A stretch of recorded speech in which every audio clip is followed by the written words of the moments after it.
আমাদের অনেকেরই করলা তিতা বলে খাওয়া হয় না, কিন্তু এভাবে একবার যদি আপনারা ট্রাই করুন, দেখবেন যে মানে শুধু খেতেই ভাল লাগে, বাচ্চারাও খাবে। তো প্রথমে আমি পেঁয়াজ, কাঁচামরিচ, একটু হলুদ দিয়ে একটু ভেজে আমি করলাটা ঢেলে দিয়েছি। করলাটা কিছু ভাজা হয়ে গেলে তারপর আমি ঢ্যাঁড়স দিয়েছি। এই তো আমার সব একসাথে। এখন কিছুক্ষণ করলাটাকে ভাজতে হয়, কারণ করলাটা তো একটু শক্ত।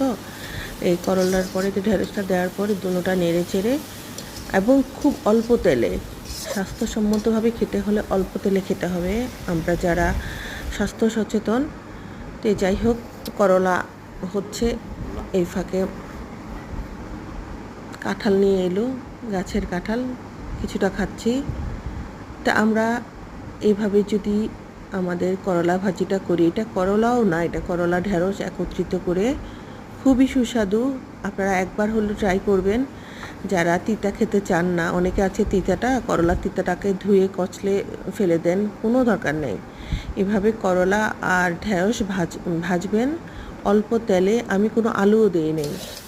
হ্যাঁ, যারা ডায়াবেটিস বা অন্য সমস্যা তারা কিন্তু আলে খেতে পারেন না, তাহলে ঢ্যাঁড়সটা দিলে দুইটা পুষ্টি একসাথে খাওয়া যাবে।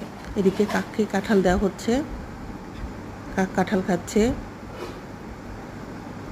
মাটির চুলায় বসলে আসলে অনেক কিছুই ভালো লাগে দেখতে। সে যাই হোক, আমার রান্না হয়ে গেছে। সবাই একবার হলেও ট্রাই করবেন। আল্লাহ হাফেজ।